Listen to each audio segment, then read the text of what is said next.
Buenos días, jóvenes. Bienvenidos a la Universidad Maya Campus Cancún en este domingo 12 de diciembre de 2021. En esta su cuarta clase de la materia de juicio de amparo 1. Es nuestra última clase del módulo. Recuerde que el día de hoy vamos a tener clase de 11 a 12 y de 12 a 1 van a tener la aplicación de su examen final. El examen final está tomado del material que se analizó, se estudió en las semanas 1, 2 y 3 de este módulo. Todo este material está también a su disposición en la plataforma de nuestra universidad. La actividad cerró el día de ayer, de 25 puntos, para que ya prácticamente esta semana 3 y 4, las dos actividades a 25 puntos, suman 50. Y el examen que se va a aplicar de 12 a 1 tiene un valor de 50 puntos. Cerraría el 100% de la calificación.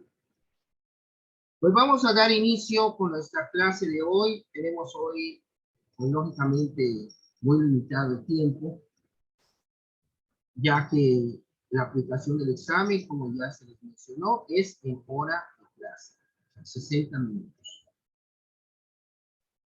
Como ustedes podrán haber observado en la síntesis de esta cuarta semana que está en plataforma, el tema que nos atañe el día de hoy es la improcedencia y el sobreseimiento en el juicio de amparo.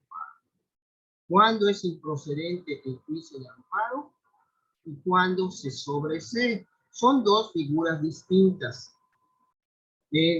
Improcedencia, como su nombre lo indica, que no procede, no se puede llevar a cabo. En este caso, el artículo 61 de la Ley de Amparo actualizada nos señala cuáles son aquellos casos en los que no procede este juicio de control constitucional. Y el sobreseimiento, sobreseer es dejar sin efecto.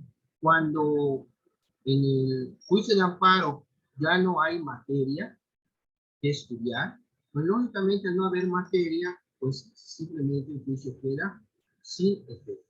Por eso desde la primera clase les mencioné que las sentencias en el juicio de amparo pueden ser de tres formas nada más. Las que conceden la protección de la justicia federal, o sea, el amparo. Las que niegan la protección de la justicia federal, o sea, las que niegan el amparo, y las que sobreseen. Este es el tema del sobreseimiento. Pero ya desde la primera clase, en la síntesis, se veía transcrito el artículo 61, que menciona los casos en los cuales el juicio de amparo no procede.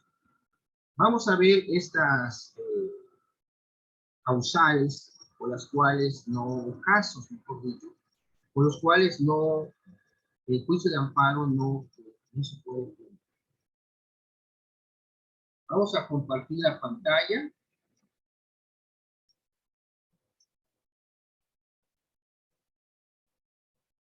Me avisan, por favor, cuando ya esté visualizándose.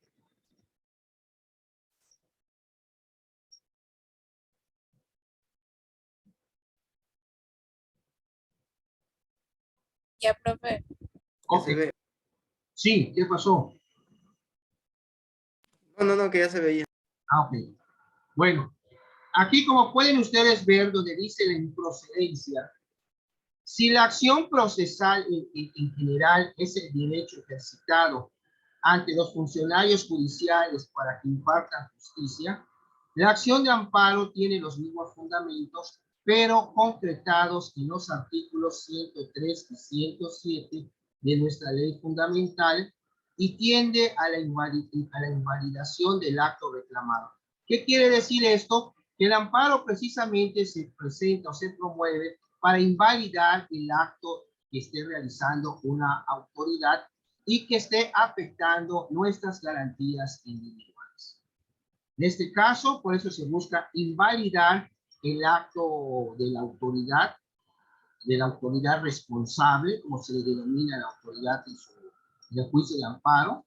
Y esto que mencionamos aquí, los artículos 103 y 107, es el fundamento constitucional del juicio de amparo. Eso también ya lo vimos desde la primera clase y lo seguimos repitiendo para que no se les olvide. 103 y 107 es el fundamento constitucional del juicio de amparo. Bueno, aquí en el artículo 61 vamos a ver cuáles son los casos de improcedencia, pero también en su síntesis se vio los diversos tipos de improcedencia que hay. Hay lo que es la improcedencia constitucional, cuando en la misma Constitución, en algún artículo X, les menciona que no procede el juicio de amparo en la situación que se expone. Como es en el caso, un ejemplo, del artículo 33 constitucional, donde tiene facultad el Ejecutivo de sacar del país a aquellos extranjeros que consideren pues, personas no gratas. Y estos no podrán recurrir al juicio de amparo para hacer valer de que se están violando alguna garantía. Entonces, esta es una improcedencia constitucional, porque en este artículo, que tiene una facultad del presidente, no procede el juicio de amparo, pero lo está diciendo expresamente. ¿Ok? Después tenemos lo que es la improcedencia legal, que son los casos que menciona el artículo 61 de la ley de amparo, que a continuación vamos a ver. A ver si la señorita Natalia nos apoya con la lectura de las primeras 5 fracciones, por favor. Sí, artículo 61, el juicio de amparo es improcedente. 1. Contradicciones o reformas a la Constitución Política de los Estados Unidos Mexicanos. 2. Contra actos de la Suprema Corte de Justicia de la Nación. 3. Contra actos del Consejo de la Judicatura Federal. 4. Contra resoluciones dictadas por el Tribunal Electoral del Poder Judicial de la Federación. 5. Contra actos del Congreso de la Unión, su comisión permanente o cualquiera de sus cámaras en procedencia de colaboración con los otros poderes que objeten o no ratifiquen nombramientos o designaciones para ocupar cargos, empleos o comisiones de entidades o dependencias de la Administración Pública Federal, centralizada o descentralizada, órganos dotados de autonomía constitucional u órganos jurisdiccionales de cualquier naturaleza. 6. Contra resoluciones... Hasta ahí, Natalia, hasta ahí está el 5. Como pueden ustedes ver, muchas gracias, Natalia. Como pueden ustedes ver, en las primeras 5 fracciones que acaba de leer su compañera, el juicio de amparo es improcedente cuando se adiciona o se reforma la Constitución Federal, que si no le parece o quiere algún ciudadano promover, es improcedente el amparo contra este caso. También tenemos contra cualquier acto de la Suprema Corte de Justicia de la Nación, por tratarse pues de nuestro más alto tribunal. Después tenemos contra actos del Consejo de la Judicatura Federal. Acuérdense que este es un órgano del Poder Judicial Federal, que está presidido, el presidente es el Consejo de la Judicatura, es el presidente de la Suprema Corte de Justicia, ese que sirve como órgano contralor, si lo vemos así, de lo que son todos los tribunales y juzgados que forman el Poder Judicial de la Federación. También tenemos contra resoluciones dictadas por el Tribunal Electoral del Poder Judicial de la Federación. Cuando van a haber elecciones y los inconformes llevan sus inconformidades, van a hacer redundancia ante lo judicial. Y esto, la última palabra la tiene el Tribunal Electoral del Poder Judicial de la Federación. Ya lo que dictamine este Tribunal Electoral Federal no puede combatirse por medio del juicio de amparo.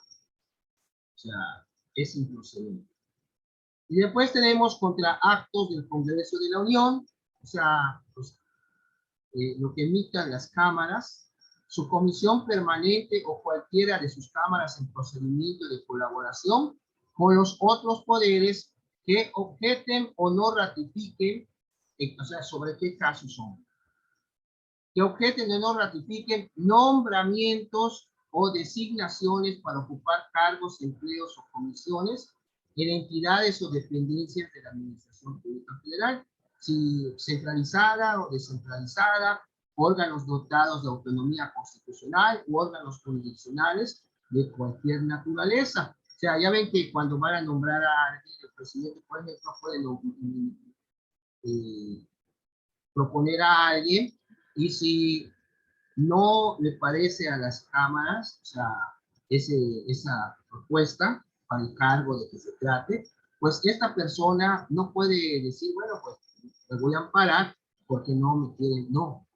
En esos casos, por eso es muy importante aprenderse lo que dice el artículo 61, porque muchas personas piensan que para todos los casos, ¿qué te dicen? Promueve un amparo, promueve un amparo. Bueno, no, jóvenes, hay sus casos de improcedencia de juicio de amparo, que es lo que estamos estudiando el día de hoy, independientemente de lo que dice el 61 de la ley de amparo, hay improcedencia constitucional, como les mencionaba del artículo 33. Hay artículos que dicen sobre esta decisión no procede el juicio de amparo. Entonces, estoy simplificando con el 33 para que tengan ustedes una idea. Esa es una improcedencia constitucional. La improcedencia legal es la que nos señala el artículo 61 de la ley reglamentaria de esos artículos 103 y 107 de la Constitución Federal, que es precisamente la ley de amparo. ¿Alguien recuerda la ley de amparo, el año en que fue promulgada y por qué presidente? Natalia, Suriel, Lucy, Miguel.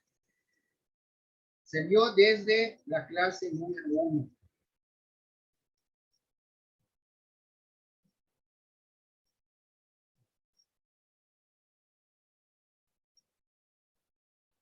A ver.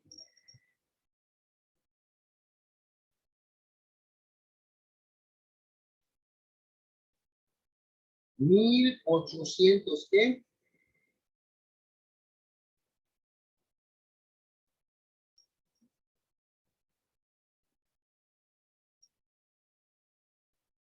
¿1800 qué, jóvenes?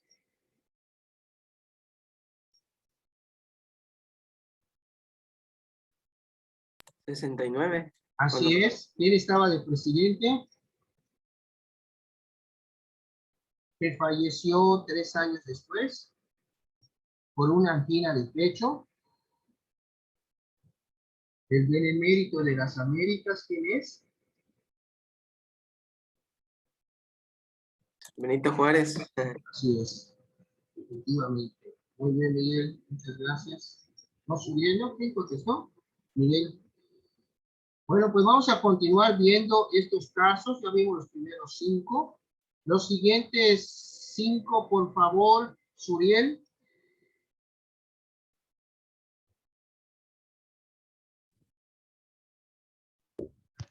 A ver, es el... A ver, hoy acá es el 6. Sí, 6. Esta acá. 6 contra resoluciones de los tribunales colegiados de circuito.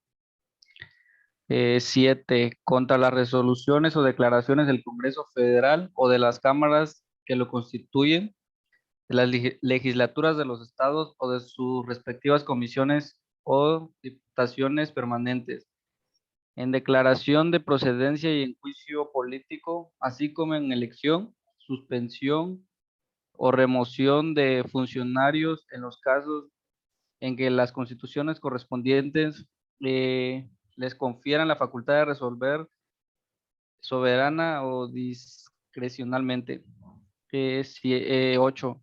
Contra normas generales respecto a las cuales la Suprema Corte de Justicia de la Nación haya emitido una declaratoria general de constitucionalidad. Inconstitucionalidad en términos de lo dispuesto por el capítulo 6 del título 4 de esta ley, o en términos de lo dispuesto por la ley reglamentaria de la fracción 1 y 2 del artículo artículo 105 de la Constitución Política de los Estados Unidos Mexicanos. 9. Contra resoluciones dictadas en los juicios de amparo o en ejecución de las mismas. 10. Contra normas generales o actos que sean materia de otro juicio de amparo pendiente de resolución promovido por el mismo quejoso contra las mismas autoridades y por el propio acto reclamado, aunque las violaciones constitucionales sean diversas, salvo que se trate de normas generales impugnadas con motivo de actos de aplicación distintos. En este último caso, solamente se actualizará esta causal cuando se dicte sentencia firme en alguno de los juicios en la que se analice la situación, las constitucionalidades de las normas generales. Si se declara la constitucionalidad de la norma general, esta causal no se actualiza respecto a los actos de aplicación si fueron impugnados por vicios propios. Muy bien, gracias, Uriel. Aquí vemos otros 5 casos en que no procede el juicio de amparo contra las resoluciones de los tribunales colegiados del circuito. ¿Qué quiere decir esto? Que una resolución que ya dictó el Tribunal Colegiado del Circuito es el que está anterior a la Suprema Corte de Justicia de la Nación, viniendo de arriba hacia abajo. Tampoco contra las resoluciones o declaraciones del Congreso Federal o de las cámaras que lo constituyen, de las legislaturas de los estados, que se llama Congresos de los Estados, o de sus respectivas comisiones o diputaciones permanentes, respecto a qué? A la declaración de procedencia y en juicio político, así como en elección, suspensión o remoción de funcionarios en los casos en que las constituciones correspondientes les confieren la facultad de resolver soberana o discrecionalmente. ¿Qué quiere decir? El juicio de procedencia es cuando van a desaforar a algún funcionario que tiene fuero para que se pueda proceder judicialmente en su contra. Hace poco pasó algo similar ahí con un diputado poblano que lo estaban acusando de abuso sexual y hubo lo que es la declaración de procedencia de que le retiran el fuero, entonces la autoridad ya puede proceder en cuanto a llevar el asunto ante un juez. ¿Qué quiere decir? Pueden investigar, recibir la denuncia, integrar la carpeta de investigación, pero antes de judicializar la carpeta, o sea, de formalizarla ante un juez de control, hay que promover el procedimiento para que el Congreso emita la declaración de procedencia. O sea, que ya no tiene fuero y con ese documento, la declaración, se va a agregar a la carpeta y ya puede judicializarse ante un juez de control. En otro caso también no procede el amparo. Cuando ponemos, en este caso, ustedes se preguntarán, este diputado que le quitaron el fuero, ¿por qué no se amparó porque le quitaron el fuero? Porque aquí mismo lo dice, que no procede con la declaración de procedencia, que es el procedimiento que realiza el Congreso para desaforar a una persona constitucional y pueda quedar de manera común ante los jueces ante los cuales se vaya a ejercitar acción penal. Y el caso de juicio político es cuando hay diversas causas para promover un juicio político contra una persona, cuando, por ejemplo, en el cargo está demostrando mucha torpeza, está cometiendo mucho error, puede ante el Congreso promover juicio político para que lo quiten del cargo.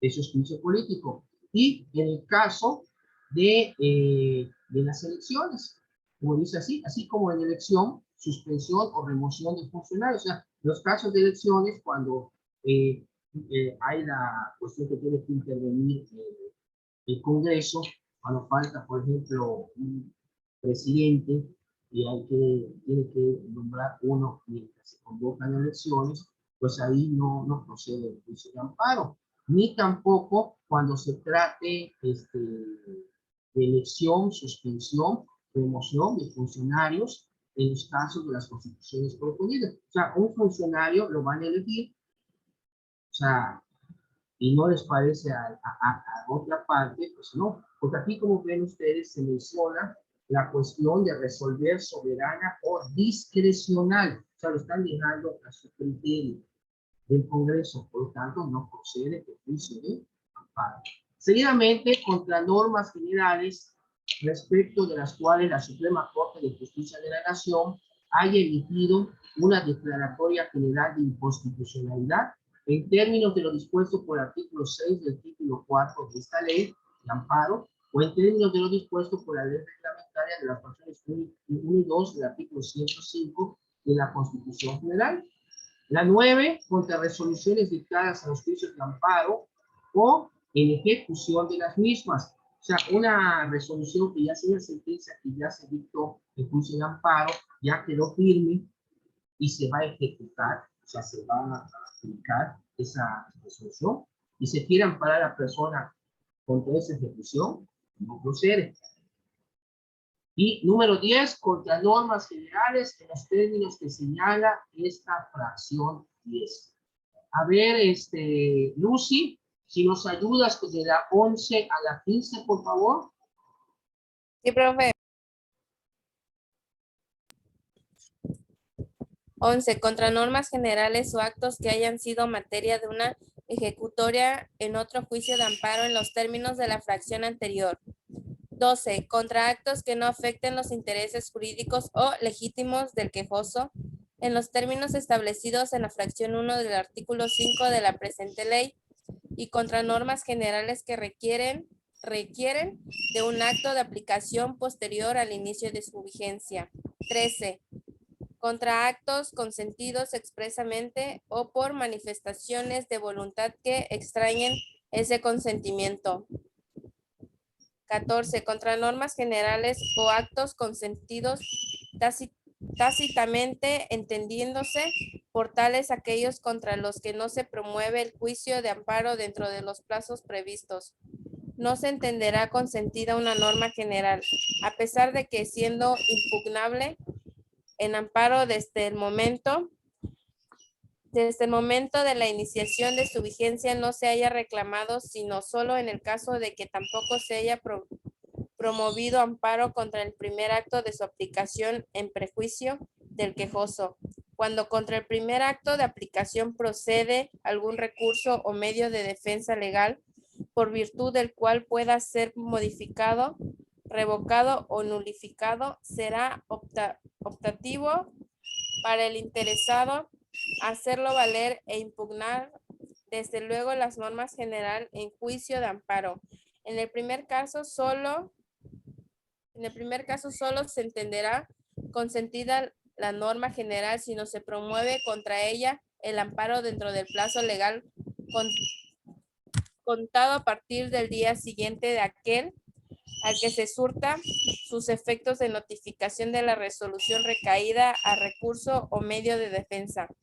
Si no existieran medios de defensa ordinarios en contra de dicha resolución o de la última resolución recaída del medio de defensa ordinario previsto en la ley contra la resolución de recurso, aun cuando para fundarlo se haya aducido exclusivamente motivos de ilegalidad.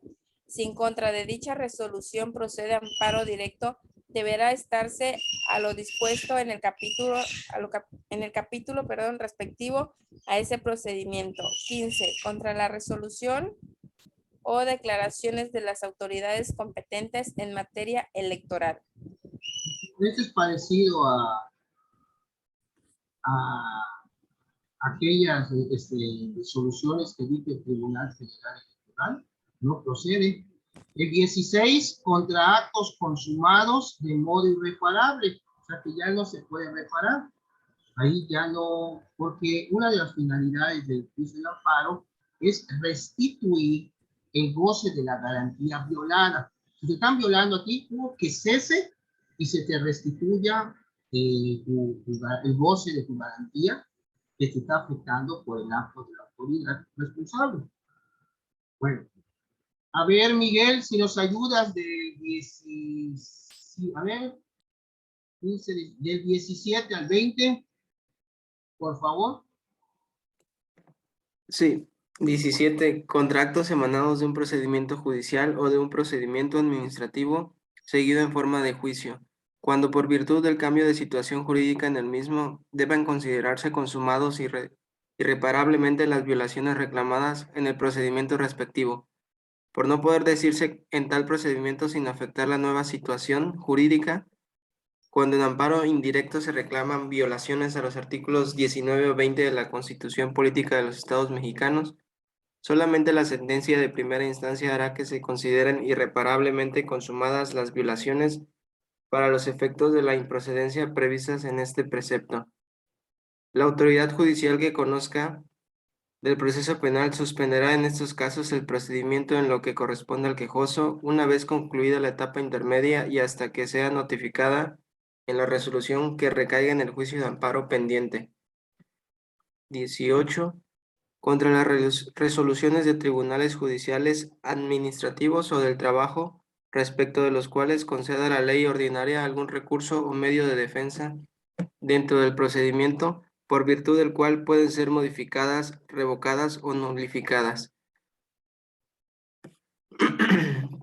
Se exceptúa del anterior a cuando sean actos que importen peligro de privación de la vida, ataques a la libertad, sean actos que importan peligro de privación de la vida, ataques a la libertad personal, fuera de procedimiento, incomunicación, deportación, expulsión, proscripción o destierro, extradición, desaparición forzada de personas o alguno de los prohibidos en el artículo 22 de la Constitución Política de los Estados Unidos Mexicanos, así como la incorporación forzada al ejército, armada o fuerza aérea nacionales. B. Con el acto reclamado consiste en órdenes de aprehensión o reaprehensión, autos que establezcan providencias precautorias o impongan medidas cautelares restrictivas de la libertad, resolución que niegue la libertad bajo caución o que establezcan los requisitos para su disfrute, resolución que decida sobre el incidente de desvanecimiento de datos, orden de arresto o cualquier acto o cualquier otro que afecte la libertad personal del quejoso, siempre que no se trate de sentencia definitiva en el proceso penal. Inciso reformado. C. Cuando se trate de persona extraña al procedimiento. D. Cuando se trate del auto de vinculación al proceso. Cuando la procedencia del recurso o medio de defensa se sujete a interpretación adicional o su fundamento legal sea insuficiente para... Ya no veo, profe.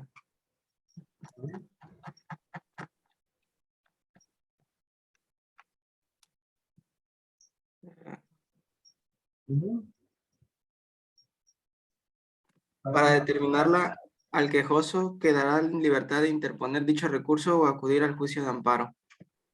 19. Cuando se esté tramitando ante los tribunales ordinarios algún recurso o medio de defensa legal propuesto por el quejoso que pueda tener por efecto modificar, revocar o nulificar el acto reclamado.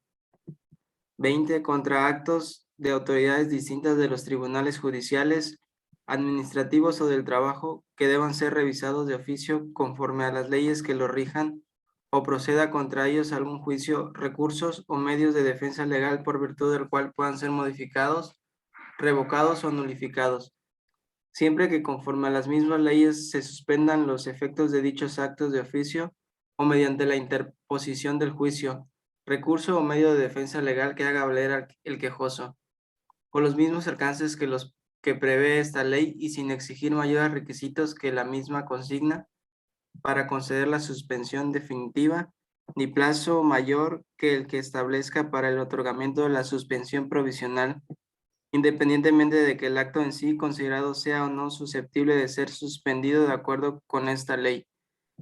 No exige obligación de agotar tales recursos o medios de defensa si el acto reclamado carece de fundamentación, cuando solo se aleguen violaciones directas a la Constitución o cuando el recurso o medio de defensa se encuentre previsto en un reglamento sin que la ley aplicable contemple su existencia. Si en el informe justificado la autoridad responsable señala la fundamentación y motivación del acto reclamado, operará la excepción al principio de definitividad contenida en el párrafo anterior. Muy bien, muchas gracias. A ver si nos apoya Eduardo Ramón. Este 21 y el 62, por favor, el artículo 62.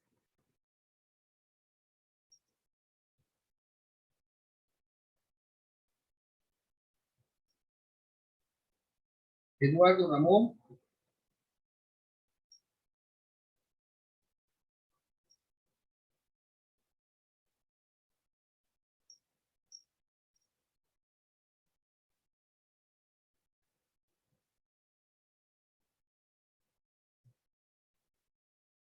Bueno, creo que no está. El 21, cuando hayan cesado los efectos del acto reclamado, el seguido el 22 y el 23. 22, cuando subsiste el acto reclamado, pero no pueda surtir efecto legal o material alguno por haber dejado de existir el objeto o la materia del mismo. Y 23, en los demás casos en que la improcedencia resulte de alguna disposición de la Constitución Política de los Estados Unidos Mexicanos o de esta ley. Artículo 62. Las causas de improcedencia se analizarán de oficio por el órgano jurisdiccional que conozca del juicio de amparo. Ustedes presentan su demanda de amparo y de oficio el juez de distrito, en este caso, vamos a hablar del amparo indirecto, va a analizar lo que ustedes están planteando y si no está lo que ustedes están reclamando en alguna de estas causales del 61. Porque si está en alguna de estas causales, lo que va a pasar que no van a admitir la demanda de amparo por ser improcedente, por actualizarse. Cuando se menciona la palabra se actualiza, es que se está dando alguna de las causas de improcedencia que señala este artículo 61 que hemos estado leyendo. ¿Ok? Esas son causas por las cuales no procede. Y las causas de sobreseimiento lo menciona el artículo 63. El sobreseimiento en los juicios de amparo procede cuando el quejoso desista de la demanda o no la ratifique en los casos en que la ley establezca requerimiento. En caso de desistimiento, se le va a notificar personalmente al quejoso para que ratifique su escrito de desistimiento en un plazo de 3 días. Apercibido que de no hacerlo, se le tendrá por no desistido y se va a continuar el juicio. Aquí, ¿qué es lo que va a pasar? Si durante el procedimiento surgiere, según los informes que rindan las autoridades, acuérdense que son informes previos o informes justificados, según sea así es el expediente de suspensión o el expediente principal, ahí son informes justificados, resultare que lo que tú estás reclamando es una causal de procedencia, entonces el juez va a decretarla el sobreseimiento. En virtud de que durante el juicio surgió una causal de improcedencia, el juicio se sobresee. ¿Qué quiere decir? Que queda sin efecto el juicio. Y ahí se cierra. Por eso, la improcedencia, como menciona la síntesis, hace un cuadro comparativo entre improcedencia y sobreseimiento. El sobreseimiento puede ser una consecuencia también de la improcedencia. Bueno, número 2, el quejoso no acredite sin causa razonable a juicio del órgano jurisdiccional de amparo haber entregado los edictos para su publicación en términos del artículo 27 de esta ley, o sea, de la ley de amparo, una vez que se compruebe que se hizo el requerimiento al órgano que los decretó. Los edictos, acuérdense que son publicaciones en el periódico. Cuando no se sabe el domicilio, se realizan los edictos para cumplir con ese requisito de notificación. Ya después de los edictos, pues se puede decir que ya se cumplió con este requisito, aunque no se haya encontrado fiscalmente la persona. Pero están las pruebas de que se identificó, se lo estuvo buscando. Número 3, el quejoso muera durante el juicio. si el acto reclamado solo afecta a su persona. Número 4, de las constancias de autos apareciere claramente demostrado que no existe el acto reclamado o cuando no se probare su existencia en la audiencia constitucional. Por ejemplo, una orden de aprehensión, las autoridades que están ustedes demandando, todos los jueces de control que quieran ustedes poner, digan no es cierto, no es cierto, no es cierto, y si tú no pruebas que existe, entonces no hay materia, por lo tanto se sobresee el juicio por no haber materia. Y la número 5, durante el juicio se advierta o sobrevenga alguna de las causales de improcedencia, lo que les acabo de mencionar, a que se refiere el capítulo anterior. O sea, si durante el juicio resultare lo que tú estás reclamando, pues a la vista no parecía ser una causa de improcedencia, pero con los informes que rindan las autoridades aparezca que efectivamente sí es una causal de improcedencia, pues se va a tener que sobreseer. No puede decir no admitir porque el amparo ya se admitió, pero van a dictar una resolución para sobreseer el juicio porque sobrevino una causal de improcedencia. Bueno, y esto sería pues lo más básico, si lo vemos así general, de lo que es el sobreseimiento y en las causales de improcedencia en el juicio de amparo. Ya tienen ustedes en su plataforma el juicio de amparo, perdón, bueno, tienen toda la síntesis de las 4 semanas, pero este examen final va a versar sobre las primeras 3 semanas, 1, 2 y 3. Tienen 60 minutos para contestar.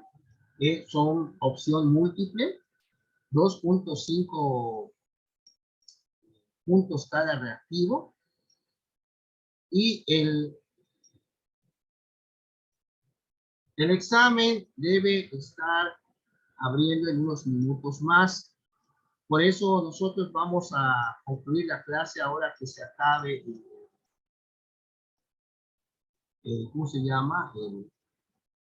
El tiempo de la grabación para que yo pueda convertir a MP4, perdón, el video, subirlo a la plataforma. Y por favor, a partir de las 12 del día, pueden ustedes hacer un repaso de su síntesis 1, 2 y 3 para que puedan ustedes contestar su examen final.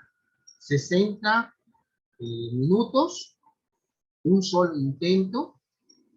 Pero ya saben ustedes, pues si estudiaron bien sus guías, sus síntesis, no deben de tener ningún problema. Puede que la síntesis también les enviaba a lo que son los artículos de la ley de amparo.